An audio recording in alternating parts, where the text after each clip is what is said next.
The customer's face brimmed with enjoyment. It had already reached the calf, and he asked the technician to move further up. I am a foot bath technician. Each day, I stand upright before the mirror. The corners of my mouth lift as I repeat the following words over and over. Hello, I'm Technician 99. Glad to serve you. I also long to be like other colleagues, introducing myself confidently and generously. However, the reality is that I have extremely low self-esteem. Because I was born with a large birthmark on my face, no amount of makeup can conceal it. My bangs are thick, and my hair is always long. I attempt to cover the birthmark with my hair. Even a little coverage gives me a modicum of security. Every time, I am always overly cautious and submissive when introducing myself to customers. When the guest catches sight of the birthmark on my face, they immediately request a substitution. Hello, can you change the masseur for me? Please change me to a more handsome one, okay? I've been working in this massage parlor for 3 years now. Every day, I am rejected by different men, all because of this birthmark on my face. I've secretly wept behind my back numerous times.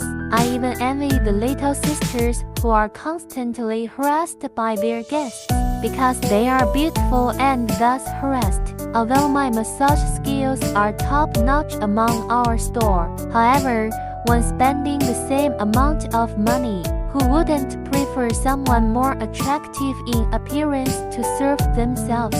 I am sad and dejected, yet still hold on to a glimmer of hope that I can meet a man, one who can overlook my appearance and appreciate my soul. On this day, a weekend, there were more customers in the store than usual. I was assigned to serve that plump and big-eared old lady. I tried to keep a low profile. I tried to cover the birthmark on my face with my hair, but it was still noticed by old Lee. Hurry up and call your manager. I requested a new beauty. What's with this look? How did you bring this in? The disgusted look in his eyes stung me. While speaking, he turned to look at the beautiful woman beside me. Sir, Technician 99 has the best skills in our place. I am highly professional and possess a wealth of professional knowledge. I don't care if you don't change the technician. I'll demand a refund. I stood to the side, head bowed and trembling, holding the corners of my clothes. I didn't even dare to breathe loudly, feeling extremely embarrassed. At this moment, a man wearing glasses was beside him. He appeared very refined. I'll swap technicians with him. Let this beauty come to my side. So, now 66 went to serve old Lee. I am here to serve the man in glasses. The man with glasses asked me where my hometown was. Surprisingly, we are both from the same place. So the entire process was conducted in Sichuanese, and the man with glasses was surnamed Lee. Mr. Lee spoke to me very gentlemanly, showed great respect for me, chatted with me about the food from our hometown, praised my gentle personality and good looks. It soon ended. Mr. Lee walked to the front desk and took out his card. He directly swiped 5000 yuan. He informed the front desk staff that the next time he comes, he would also specifically request me to serve him. I felt incredibly honored. Never before had someone recharged a card because of me. I shyly escorted Mr. Lee to the door. Mr. Lee asked to add my WeChat. Then he left. He also whispered in my ear, "You gave such a comfortable massage today. You smell so wonderful." With that, he walked away stylishly, leaving me blushing and rooted to the spot. My heart was pounding rapidly and my mind was in a whirl. Mr. Lee is online. He chats with me about various topics. Each time, I didn't know how to respond, but I enjoy it very much, because finally, someone treats me like a woman. Mr. Lee said the birthmark on my face is a unique sign of mine. It doesn't affect my beauty in the slightest. He also complimented my sweet voice, good figure and pleasant character. Under the onslaught of Mr. Lee's sweet words, I am completely smitten. I started wearing makeup and dared to comb my hair up. Waiting for Mr. Lee to come to the store became the happiest thing for me.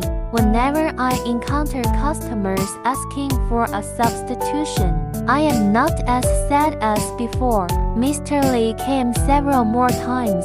Each time, he also brought me some snacks like duck necks, potato chips, nuts, etc. I would still proudly distribute those items to my colleagues. Once, after Mr. Lee's massage, he invited me to take a seat in his car. Let me listen to a lyrical piece of music that suits my temperament. Then he suddenly hugged me. I was unprepared, pushed him away. Don't be afraid, I'm sorry. I couldn't control myself. I was wrong, cutie. Mr. Lee reached out to hold my hand as he spoke. I was worried, both desiring and yet reluctant. I'm going to work. I opened the car door and ran away in a puff of smoke. My heart was beating so hard it felt like it was in my throat. I returned to the store. With trembling hands, I sent a WeChat message to Mr. Lee. On my birthday, don't forget to come to the store. There's a surprise for you. During that time, when Mr. Lee was online, I had to call him husband. I really wanted to ask him about the nature of our relationship, but still didn't. Soon, it was my birthday. I reserved a luxurious private room.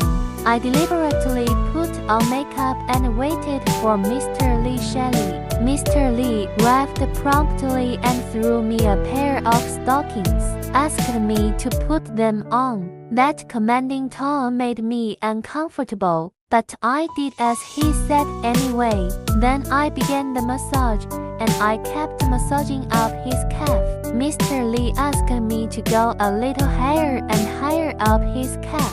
Mr. Lee asked me to go further up several times. It was already above the thighs.